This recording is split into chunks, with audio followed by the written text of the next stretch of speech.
На денешен ден во 1559 година Елизабета I беше крунисана за кралица на Англија, со што започна едно од најзначајните владења во британската историја, познато како Елизабетанска ера. На денешен ден во 1854 година, по завршувањето на британско-кинеската војна, американски и руски бродови впловија во јапонското пристаниште Урага, со што Јапонија официјално ја отвори вратата за американската трговија.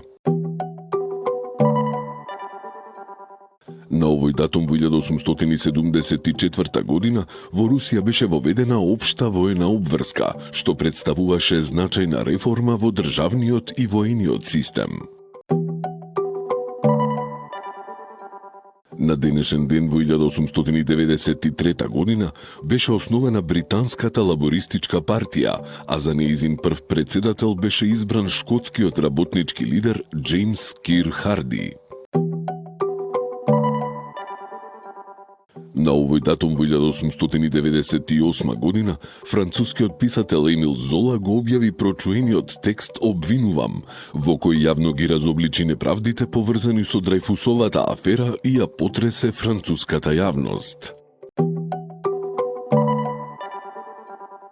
На денешен ден во 1906 година почина рускиот физичар и електроинженер Александар Степанович Попов, пионер на радиотелеграфијата и творец на првиот радиоприемник.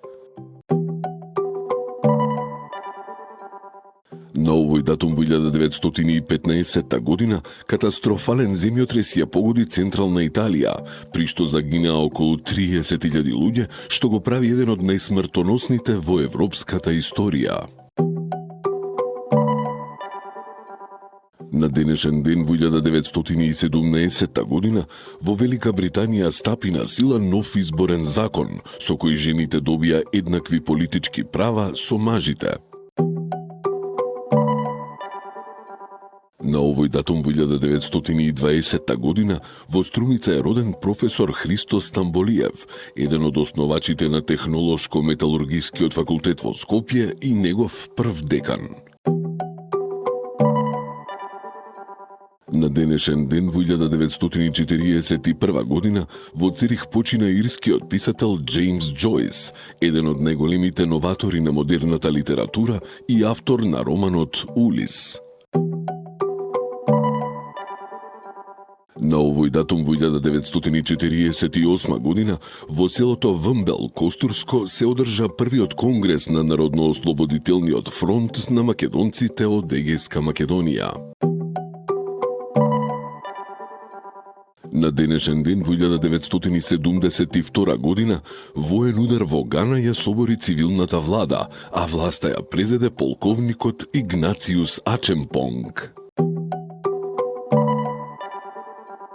На овој датум во 1977 година во Париз почина францускиот режисер Жорж Клузо, добитник на Златна палма и автор на култни филмски класици.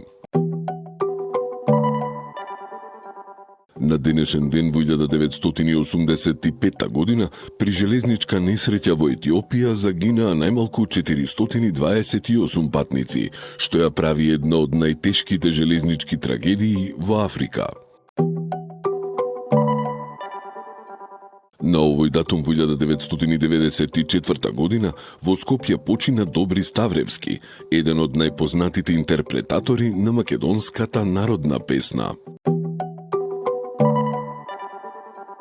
На денешен ден во 2000 година Бил Гейтс ја напушти функцијата извршен директор на Microsoft, предавајќи ја на Стив Балмер.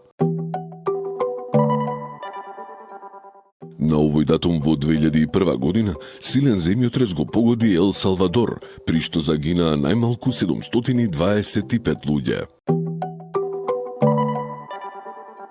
На денешен ден во 2019 година почина Душан Шуица, поранешен фудбалер на Вардар и еден од најдобрите стрелци на клубот во 1970-тите години.